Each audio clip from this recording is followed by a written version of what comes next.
अस्सलाम वालेकुम dear students, I really hope you all are fine. जितने बच्चे भी जूम पे मुझे सुन रहे हैं, क्लास में अवेलेबल हैं, रिकॉर्डिंग में देखेंगे, उम्मीद है आप सब खैरियत से होंगे। केमिस्ट्री ग्रेड 9 का आज नया एक यूनिट स्टार्ट करना है, यूनिट नंबर 11। लेकिन उससे पहले मैं इस तस्वीर के बारे में आपसे बात करूंगा जो कि मैंने चैप्टर 10 के स्टार्ट में आपको दिखाई थी। चैप्टर 10 अब आपने सारा पढ़ लिया है, और चैप्टर 10 में क्या पढ़ा आपने?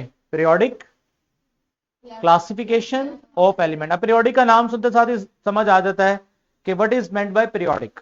खास टाइम के बाद, एक खास टाइम इंटरवल के बाद चीज का रिपीट होना, किसी केमिकल प्रॉपर्टी का, किसी फिजिकल प्रॉपर्टी का क्या होना? रिपीट होना। अब ये पढ़ो जी, इसमें क्या ये साइंटिस्ट कर क्या रहा है? बेसिकली इसने जापान के अंदर और फुकुशिमा एक जगह का नाम है जहां पर न्यूक्लियर पावर प्लांट लगा हुआ था। और बेसिकली न्यूक्लियर पावर प्लांट की वजह से क्या हुआ? One of the many cow abundant in evacuation region surrounding the Fukushima nuclear power plant in Japan, measuring the level of group 2 elements in the teeth of this cattle has contributed to our understanding of the environmental impact of Fukushima disaster in 2011। क्या कह रहा है जी इसका मतलब? ये जरा full screen करें, इसको छोड़ें, फुल ये मुझे स्क्रीन में लेके आए। फुकुशिमा के एरिया में न्यूक्लियर ब्लास्ट हो जाता है, स्मॉल ब्लास्ट डिजास्टर होता है समझो। वहां पे न्यूक्लियर पावर प्लांट लगा है, और वो न्यूक्लियर पावर प्लांट के अंदर एक छोटा सा मसला होता है, जिससे होता क्या है कि आसपास जो रहने वाले एरियाज थे वो डिस्ट्रॉय हो जाते हैं। अब उसकी सराउंडिंग में बड़ी देर बाद जाकर कुछ कैटल्स, यानी कि कुछ इस तरह समझ लो कि पालतू जानवर, वहां के पालतू जानवरों का एनालिसिस किया गया तो पता चला उनकी तीत के अंदर क्या पाए जाते हैं? उनकी टीथ के अंदर ग्रुप 2 एलिमेंट्स पाए जाते हैं। अब जैसे मैंने ग्रुप 2 का नाम लिया, आपके दिमाग में क्या क्या आया ग्रुप 2 का? पता ना आपको? कैल्शियम है, मैग्नीशियम है, बेरियम है। तो इन कैल्शियम, मैग्नीशियम, बेरियम का पाए जाने का क्या ताल्लुक है न्यूक्लियर पावर प्लांट के साथ? क्या न्यूक्लियर पावर प्लांट में यूज होने वाले न्यूक्लियर रेडिएशन वाले केमिकल्स, बेसिकली आप लोग नाइट में आई थिंक सो, पता नहीं आपने फिजिक्स में पढ़ा कि नहीं पढ़ा, कि जब एक nuclear nuclear nuclear radiation release करने वाला एक एलिमेंट अपने आप को तोड़ता है तो डिफरेंट तरह के एलिमेंट्स में क्या होता है? चेंज होता है। ठीक है, हुआ क्या होगा कि न्यूक्लियर पावर प्लांट में जो रेडियो एक्टिव केमिकल यूज हुए होंगे, और वो रेडियो एक्टिव केमिकल ने जब रेडिएशंस को रिलीज किया होगा तो अपने आप को चेंज किया होगा कैल्शियम के अंदर, अपने आप को चेंज किया होगा मैग्नीशियम के अंदर, और उनको कंज्यूम कर लिया होगा इन एनिमल्स ने। तो इन एनिमल्स के तीत में कैल्शियम, मैग्नीशियम के पाए जाने का ये मतलब है कि ये किसी दौर में रेडियो एक्टिव केमिकल था जो अब इसमें चेंज हो गया। तो इस तरह से हम किसी भी जगह पर क्या क्या मौजूद है इस चीज का पता करके इन्वायरमेंटल इंपैक्ट का क्या करते हैं? अंदाजा लगाते हैं। तो ये साइंटिस्ट ने कैटल्स के तीत से ये डिटेक्ट किया। बहरहाल ये चैप्टर 2 में मैंने एक इंटरेस्टिंग इंफॉर्मेशन आपके साथ शेयर की। खैर, नया चैप्टर शुरू करने लगे हैं, chapter number 11, called families of periodic table.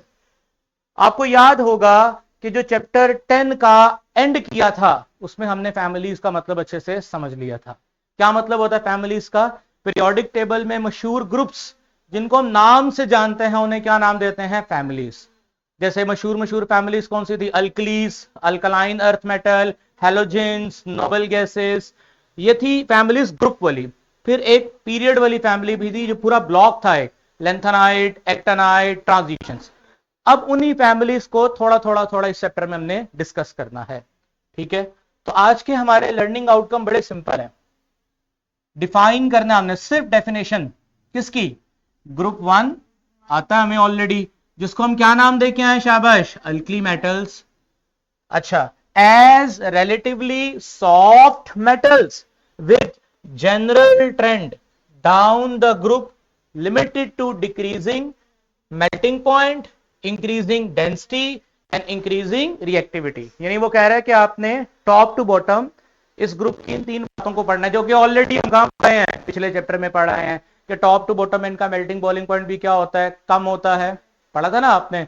Softness भी क्या होती है? ज्यादा होती है। रिएक्टिविटी भी है, ज्यादा होती है। दोबारा आज हमने पढ़ना है। सेकेंड एसएलओ है C09C10, प्रिडिक्ट प्रॉपर्टीज। आपने प्रॉपर्टीज को प्रिडिक्ट करना है, of other elements in group 1 given information about element. यानी आप अगर टॉप लिथियम मेंबर की, यानी जो टॉप पे लिथियम है उसके बारे में सारा कुछ जानो और फिर नीचे वालों के बारे में क्या करो, प्रिडिक्ट करो। ये भी हम कर लेंगे। आखिरी एसएलओ क्या है, predict properties of elements in group 1 in order to reactivity given relevant information. Reactivity के ऊपर आपको कुछ इंफॉर्मेशन दी जाएगी, उस पे आपने क्या करना है, एलिमेंट्स की प्रॉपर्टीज को क्या करना है, शाबाश, प्रिडिक्ट करना है। समझ आ गया? तो सारे एसएलओ मिलते जुलते हैं, कोई मुश्किल नहीं है। सबसे पहले मुझे बताओ, इस तस्वीर को देख के आपके दिमाग में क्या आता है? भूख लग जाती है आपको देख के? बेसिकली ये एक सुपर स्टोर है जिसके अंदर चिप्स पड़ी है। क्या ये ऐसा है कि एक फ्लेवर वाला सारा कुछ एक तरफ पड़ा है, दूसरे फ्लेवर वाला दूसरी तरफ पड़ा है? ऑर्गेनाइज है? आप देखो ना, आप ये डिफरेंट फ्लेवर्स हैं, ये सारे एक जगह पर हैं, ये डिफरेंट फ्लेवर हैं, ये एक जगह पर हैं, ये एक जैसे फ्लेवर्स को एक जैसी जगह पर रखा हुआ है। ऐसा ही कुछ हमने किया है, कहां पर? पीरियोडिक टेबल में। पीरियोडिक टेबल में जिस तरह ये एक तरतीब से चिप्स पड़ी है, वैसे ही हमने पीरियोडिक टेबल में एलिमेंट्स को भी क्या लगाया है, तरतीब से लगाया है। एक तरह के एलिमेंट्स को एक ग्रुप में रखा है, फर्क आता है तो उसका ग्रुप क्या किया है, चेंज किया है। किसी का नाम क्या था, पीरियोडिसिटी। इसको हम पिछले चैप्टर में सीख के आए हैं। अच्छा जी, हमारा टारगेट क्या है कि पूरे पीरियोडिक टेबल में से फिलहाल अभी का आज का हमारा टारगेट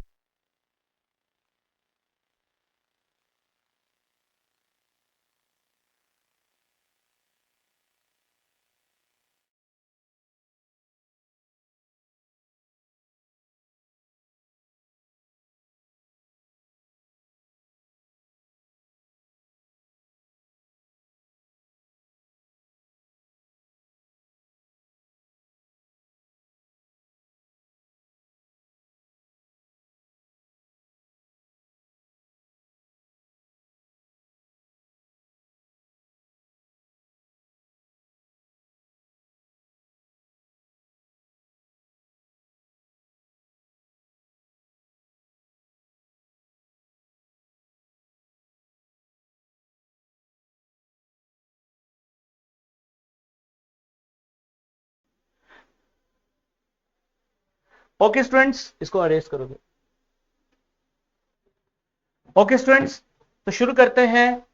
फिजिकल प्रॉपर्टीज क्या होती हैं? फिजिकल प्रॉपर्टीज, इनके ट्रेंड्स हम देखेंगे, क्योंकि हमारा जो एसएलओ था उसमें उसने बकायदा क्लियरली बताया हुआ है कि आपने जो प्रॉपर्टीज हैं उनमें melting point, density, both melting point and density are not chemical properties, they are actually physical properties. तो इसलिए हम फिजिकल प्रॉपर्टीज को भी डिस्कस करेंगे। और सेकेंडली, अच्छा आगे चलते हैं जी। तो स्टूडेंट्स मैं बता रहा था फिजिकल प्रॉपर्टीज के ट्रेंड देखेंगे वर्सेस केमिकल प्रॉपर्टीज के ट्रेंड भी देखेंगे। तो मैं यहां डिस्कस कर रहा था आपके साथ क्या फर्क होता है फिजिकल प्रॉपर्टीज में और केमिकल प्रॉपर्टीज में। तो आसान लफ्जों में, केमिकल प्रॉपर्टीज उन प्रॉपर्टीज को कहते हैं जिनमें इलेक्ट्रॉन्स का लेन देन होता है। कोई एक केमिकल इलेक्ट्रॉन देगा, कोई दूसरा केमिकल इलेक्ट्रॉन लेगा, ये है chemical properties. Other than electron business, electron के इस कारोबार के अलावा कुछ भी आप पढ़ते हो केमिकल्स के बारे में, तो वो सारे का सारा किस में आता है, फिजिकल प्रॉपर्टीज में आता है। समझ आ गया? कितनी स्ट्रांग है इंटरमॉलिक्यूलर फोर्सेस, चीज लिक्विड है, गैस है, सॉलिड है, रिएक्शन की स्पीड क्या है, ये सारा कुछ फिजिकल कैरेक्टरिस्टिक्स में आता है, केमिकल चेंजेस में नहीं आता। तो अभी हम डिस्कस करने वाले हैं सिर्फ और सिर्फ फिजिकल प्रॉपर्टीज। तो सबसे पहले बेटा हम डिस्कस करेंगे डेंसिटी। शाबाश, क्या डिस्कस करेंगे बेटा? डेंसिटी। आप खुद देखो, मैंने लिथियम की डेंसिटी भी लिखी है, सोडियम की डेंसिटी भी लिखी है, पोटेशियम की डेंसिटी भी लिखी है, रुबिडियम की डेंसिटी भी लिखी है, सीजियम की डेंसिटी भी लिखी है, सबकी डेंसिटी लिखी हुई है। तो जनरली डेंसिटी आप देख सकते हो टॉप टू बॉटम, जनरली इसमें इजाफा हो रहा है। ठीक है, पर एक वैल्यू के अलावा, एक जगह के पोटेशियम के अलावा बाकी टॉप टू बॉटम वैल्यू में क्या हो रहा है, इजाफा हो रहा है। अच्छा, क्यों इजाफा हो रहा है, उसकी वजह क्या है? उसकी वजह है कि डेंसिटी बराबर है, शाबाश, मास बटा वॉल्यूम। इसके बराबर है मास बटा वॉल्यूम। अच्छा, मुझे सबसे पहले बताओ कि टॉप टू बॉटम अगर ये लिथियम का साइज है, ये सोडियम का साइज है, ये पोटेशियम का साइज है, ये रुबिडियम का साइज है, तो नीचे सीजियम का साइज होगा जो इससे बड़ा ही होगा। अब मुझे बताओ डेंसिटी बढ़ने के लिए क्या बढ़ना जरूरी है? मास का बढ़ना जरूरी है। और डेंसिटी और वॉल्यूम में कौन सा रिलेशन है बेटा? इनवर्स। इनवर्स का मतलब क्या है कि अगर वॉल्यूम बढ़ेगा तो क्या कम हो जाएगी? डेंसिटी क्या हो जाएगी? कम हो जाएगी। अगर आप टॉप टू बॉटम देखें dear students, lithium, sodium, potassium, rubidium, caesium, हो क्या रहा है? मास भी बढ़ रहा है और वॉल्यूम भी बढ़ रहा है। यानी वो फैक्टर भी बढ़ रहा है जिसने डेंसिटी बढ़ानी है और वो फैक्टर भी बढ़ रहा है जिसने डेंसिटी कम करनी। समझ आ गया? लेकिन एक्सपेरिमेंट ये कहता है, एक्सपेरिमेंट ये कहता है कि as compare to mass volume इतना ज्यादा नहीं बढ़ रहा। As compare to mass volume इतना ज्यादा नहीं बढ़ रहा। तो ज्यादा किसकी सुनी जाएगी? मास की। क्योंकि डोमिनेंटली कौन इंक्रीज हो रहा है? मास। डोमिनेंटली का मतलब जिसकी वाजिया फर्क पड़ रहा है वो किसके अंदर ज्यादा फर्क पड़ रहा है? मास के अंदर ज्यादा फर्क पड़ रहा है, वॉल्यूम के अंदर ज्यादा फर्क नहीं पड़ रहा। तो लिहाजा कौन सा फैक्टर अपना रोल प्ले करेगा? शाबाश, मास वाला फैक्टर अपना रोल ज्यादा प्ले करेगा। सो मास और डेंसिटी में कौन सा रिलेशन है बेटा? डायरेक्ट रिलेशन है। तो टॉप टू बॉटम आप देख सकते हैं डेंसिटी में क्या हो रहा है? इजाफा हो रहा है। इज इट क्लियर और नॉट? Is it clear? आज चलें, जाते जाते मैं आपको ये पोटेशियम के बारे में भी बता देता हूं कि पोटेशियम ने ट्रेंड को ब्रेक किया। ट्रेंड को ब्रेक करने का मतलब क्या है कि पोटेशियम वो एलिमेंट है जिसकी डेंसिटी बढ़ने की बजाय क्या हो गई? कम। क्यों? वजह वही है कि इसके केस में कौन डोमिनेंट हो गया होगा? शाबाश, कौन डोमिनेंट हो गया होगा बेटा? वॉल्यूम। इसको फुल, कौन डोमिनेंट हो गया होगा? Volume. As compare to mass क्या डोमिनेंट हो गया? वॉल्यूम। इसलिए डेंसिटी बढ़ने की बजाय क्या हो गई? कम हो। समझ आ गया? अच्छा, बाय द वे इसको आप हायर क्लासेस में जाके और डिटेल से पढ़ोगे। अभी सिर्फ आपके लिए इतना ही जानना काफी है कि टॉप टू बॉटम डेंसिटी में इजाफा होता है सिवाय किसके? पोटेशियम। चलें मेल्टिंग पॉइंट पे चलते हैं। जी बेटा, मेल्टिंग पॉइंट। मेल्टिंग पॉइंट आपसे मैं पूछना चाहता हूं, क्या आप मेल्टिंग पॉइंट को सॉफ्टनेस और हार्डनेस से कंपेयर कर सकते हैं? अगर मैं आपसे पूछूं कि सॉफ्ट चीज को मेल्ट करना आसान है या हार्ड चीज को मेल्ट करना आसान है? सॉफ्ट को मेल्ट करना आसान है और हार्ड को मेल्ट करना मुश्किल। इसका मतलब मैं मेल्टिंग पॉइंट से अंदाजा लगा सकता हूं कि कौन सॉफ्ट होगा और कौन हार्ड होगा। अब आप खुद देखो, सोडियम 98, पोटेशियम 63, 39, 29, सबसे सॉफ्ट कौन है? सीजियम। कितना सॉफ्ट है? जैसे मक्खन को काटते हो आप। समझ आ गया? इनमें से सबसे हार्ड कौन है? 181। कौन है जी 181? लिथियम। अब सवाल है कि सर टॉप वालों की मेल्टिंग पॉइंट ज्यादा है और बॉटम वालों का मेल्टिंग पॉइंट कम है। वजह, इसकी वजह मैंने आपको लास्ट लेक्चर में बताई थी, चार्ज डेंसिटी वाली। याद आ रहा है आपको? उसको मैं रिकॉल कर देता हूं। स्टूडेंट्स, सबसे पहले मुझे बताओ कि मेटल हकीकत में अगर आप उनका स्ट्रक्चर देखो तो होते क्या? मसलन ये अगर एक मेटल है सॉलिड, इस सॉलिड को माइक्रोस्कोपिकली व्यू करूं तो उसके अंदर छोटे छोटे एटम्स होंगे जो कि क्या लूज कर चुके होंगे? शाबाश, इलेक्ट्रॉन लूज कर चुके होंगे। याद है आपको? और इलेक्ट्रॉन को लूज करने की वजह से, इलेक्ट्रॉन को लूज करने की वजह से इनके डीलोकलाइज्ड इलेक्ट्रॉन होंगे। चैप्टर 4 में आपने पढ़ा। अब इन डीलोकलाइज्ड इलेक्ट्रॉन्स के दरमियान में और इन मेटल कैटाइंस के दरमियान में बड़ी मजबूत किस्म की फोर्स डेवलप होगी। क्या नाम था इस फोर्स का? शाबाश, मेटालिक बॉन्ड। क्या नाम था इसका? Metallic bond. याद रखिएगा, मेटालिक बॉन्ड जितना मजबूत होगा मेल्टिंग पॉइंट भी उतना ज्यादा होगा, बॉइलिंग पॉइंट भी उतना ज्यादा होगा। आप बेहतर है कि मेल्टिंग पॉइंट तक ही रहें, क्योंकि सॉलिड का मेल्टिंग की प्रॉपर्टी किससे रिलेट करती है? सॉलिड्स के साथ। बॉइलिंग तो लिक्विड में आता है ना, तो हम यहां पर बॉइलिंग को भी डिस्कस नहीं करते। आगे बढ़ते हैं, आगे बढ़ते हैं। चलो शाबाश, जिसका मेल्टिंग पॉइंट ज्यादा होगा वो हार्ड भी क्या होगा? शाबाश, उसकी हार्डनेस भी क्या होगी? ज्यादा। अब इसका मतलब मुझे देखना है कि कब मेटालिक बॉन्ड स्ट्रांग होता है। याद रखिए, मेटालिक बॉन्ड स्ट्रांग होता है जब क्या ज्यादा होती है स्टूडेंट? Charge density. क्या ज्यादा होती है बेटा? Charge density. बेटा ये चार्ज डेंसिटी क्या होता है? पहले मैं लिख लूं, चार्ज डेंसिटी। सर ये चार्ज डेंसिटी क्या होता है? चार्ज डेंसिटी डायरेक्टली प्रोपोर्शनल होता है चार्ज के और इनवर्सली प्रोपोर्शनल होता है बेटा किसके? साइज के। नजर आ रहा है आपको? इनवर्सली प्रोपोर्शनल किसके होता है बेटा? साइज के। अब आप मुझे खुद बताओ, टॉप टू बॉटम, ये लिथियम है, ये सोडियम है, ये पोटेशियम है, ये रुबीडियम है, इन सब के ऊपर बेटा क्या चार्ज आना है? शाबाश शाबाश, बोलो, +1 चार्ज आना है। भाई चार्ज तो सबका क्या है? इसको जरा स्क्रीन को जरा, ठीक है, इस तरह रहने दें। चार्ज सबका सेम है। अब इसका मतलब जिसका साइज बड़ा होगा उसकी चार्ज डेंसिटी कम होगी, और जिसकी चार्ज डेंसिटी कम होगी, समझ ले जिस चार्ज की डेंसिटी ज्यादा होती है उसका असर भी ज्यादा होता है, और जिस चार्ज की डेंसिटी कम होती है उसका असर भी कम होता है। असर से मुराद, असर यही होता है ना, प्लस का असर किसके ऊपर होता है? माइनस के, जोड़ के रखता है, उसको पकड़ के रखता है। और कम असर का मतलब उनको पकड़ के भी, उनको होल्ड भी लूज करेगा वो। तो याद रखिए, जहां चार्ज डेंसिटी ज्यादा होगी वहां पे मेटालिक बॉन्ड भी क्या होगा? स्ट्रांग होगा। और क्या ज्यादा होगा? Melting boiling point, melting point और हार्डनेस क्या होगी? ज्यादा। अब खुद देखो, टॉप टू बॉटम, शाबाश, टॉप टू बॉटम साइज बड़ा हो रहा है, चार्ज डेंसिटी कम हो रही है, मेटालिक बॉन्ड वीक होगा, और हार्डनेस भी कम होगी, और मेल्टिंग पॉइंट भी कम होगा। क्योंकि इफेक्टिवनेस चार्ज, यानी effectiveness between free electrons and charge particles क्या हो रही है? कम। Is it clear?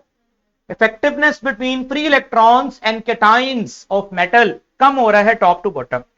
तो ये बेटा क्या क्या डिस्कस कर लिया? शाबाश, डेंसिटी, और क्या डिस्कस किया? मेल्टिंग पॉइंट्स, और साथ क्या डिस्कस किया? हार्डनेस और सॉफ्टनेस। क्लियर? प्रेडिक्शन हो गई। अब मैं आपसे एक सवाल करता हूं, कोई एक एलिमेंट सीजियम से भी नीचे होता, सीजियम से भी नीचे होता, क्या समझते हैं? वो सॉफ्ट होता है या हार्ड होता? Very soft. Melting point high होता है या लो होता? Very low. समझ आ गया? डेंसिटी उसकी क्या होती? हाई। डेंसिटी क्या होती? हाई होती। समझ आ गया? क्योंकि डेंसिटी टॉप टू बॉटम बड़ी हो रही है, क्योंकि टॉप टू बॉटम मास बड़ा हो रहा है। लो जी, ये तो मैंने सारी फिजिकल प्रॉपर्टीज के ट्रेंड्स आपके साथ डिस्कस किए। अब मैं बेटा किसके ट्रेंड डिस्कस करने वाला हूं? शाबाश, केमिकल प्रॉपर्टीज। अगर तो आप मेरे लेक्चर रेगुलर ले रहे हैं तो आपके लिए कोई नई बात नहीं है, पहले भी हमने वीडियो के थ्रू YouTube पे एक वीडियो देखी थी, उसका लिंक भी मैं दोबारा इस वीडियो के नीचे लगा दूंगा। मैंने इन तमाम मेटल्स के क्या दिखाए थे आपको? रिएक्शंस दिखाए थे। याद आ रहा है आपको? लिथियम का भी दिखाया था, सोडियम का भी दिखाया था, पोटेशियम का भी दिखाया था, और रुबीडियम का भी दिखाया था। ठीक है? अच्छा, तो दोस्तों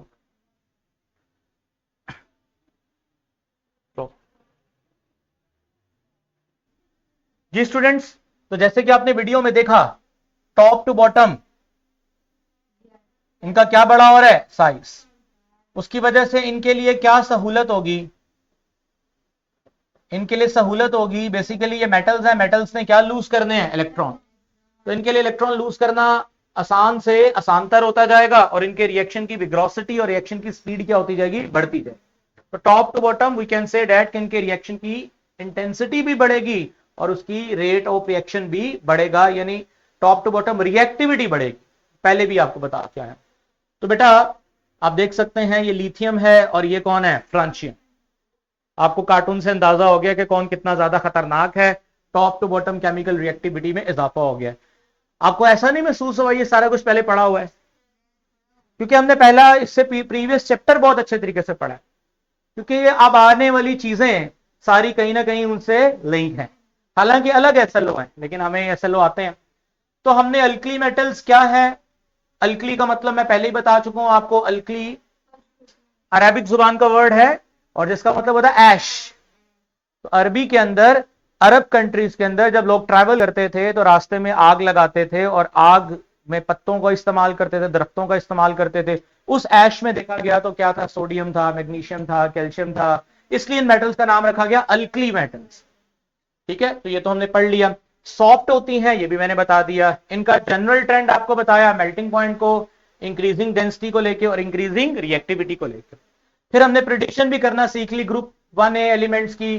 कुछ इंफॉर्मेशन आपको पता चल गई है। कोई भी नया एलिमेंट अगर दरियाफ्त होता है फ्रांशियम के बाद तो बता दोगे, रिएक्टिविटी बहुत ज्यादा होगी, सॉफ्ट बहुत ज्यादा होगा, मेल्टिंग पॉइंट बहुत कम होगा, डेंसिटी उसकी ज्यादा होगी। ये सारी बातें आप बता सकते हो।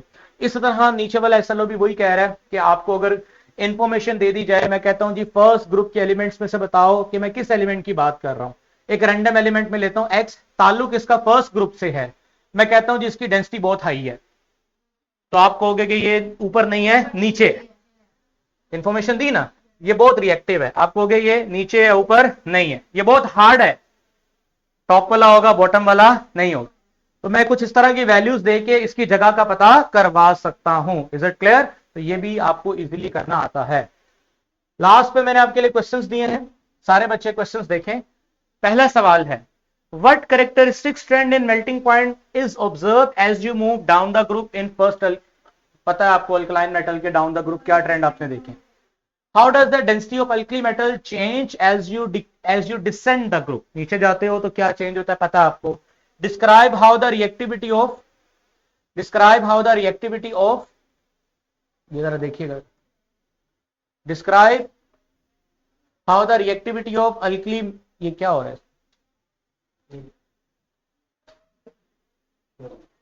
Describe the reactivity of alkali metals varies down the group. पता है आपको down the group top to bottom size बड़ा हो रहा है और रिएक्टिविटी दो दो चार चार लाइनों में इनके जवाब आते हैं, ठीक है।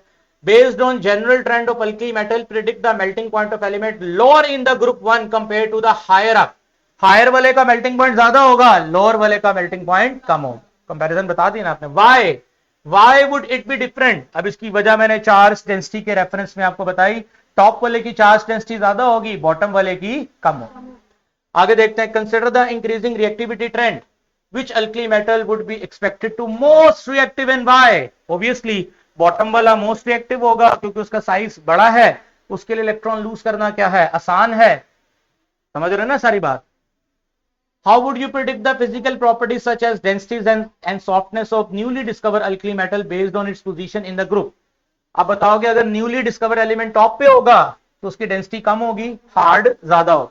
बॉटम पे होगा तो उसकी डेंसिटी ज्यादा होगी और सॉफ्ट होगा, हार्ड नहीं होगा। इस तरह से प्रेडिक्ट कर सकते हो।